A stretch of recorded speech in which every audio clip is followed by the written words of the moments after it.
Hallo en welkom by Nagskof. In môre se Republikein vier ons bietjie vroeg naweek. Ons weet julle is so opgewonde vir daai lang naweek. So ons vier bietjie vroeg naweek om seker te maak dat jy nie jou kollig mis nie. Kollig natuurlik Republikein se kuns en vermaak publikasie en ons het nog steeds 'n geweldige interessante reeks wat Pedro Foster vir ons skryf oor die geskiedenis van die kunste in Namibië.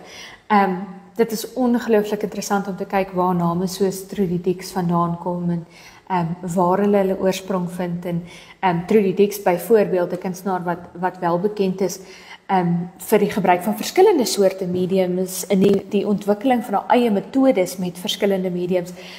So nogals interessant om te sien waar dit inkom en sover is dis 'n kronologiese reeks wat hy skryf en sover is ons nou al verby onafhanklikheid en in hierdie week se kolom gaan kyk hy na die assosiasies en die verenigings wat geskep is in en om die kunste in Namibië.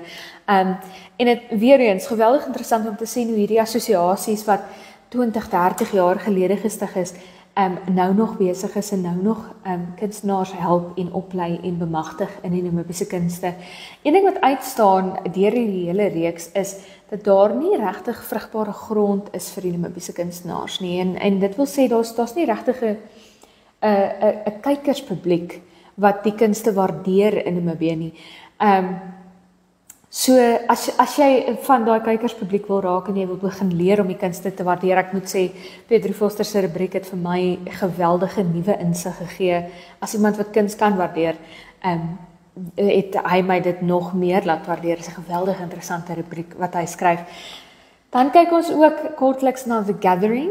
Dit is 'n byeenkoms, soos die naam sou voorstel, van kreatiewe mense, kunstenaars, entrepreneurs, 'n geleentheid vir hulle om saam te wees en tyd saam deur te bring en kontakte en bande te bou en net mekaar se las 'n bietjie saam te dra. Alexandre Coetzee van The Project Room verduidelik ons baie min ondersteuning vir entrepreneurs in Namibië en hierdie is 'n manier vir hulle om by mekaar te kom en om mekaar raak te sien en dit waarmee hulle almal sukkel kan raak sien en dalk mekaar te kan help.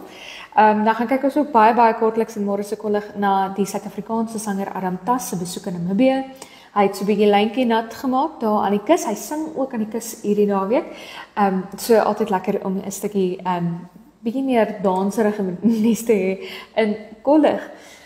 Maar wat nou nie lekker is nie, is die storie van Ingrid Maasdorp, 'n jong meisie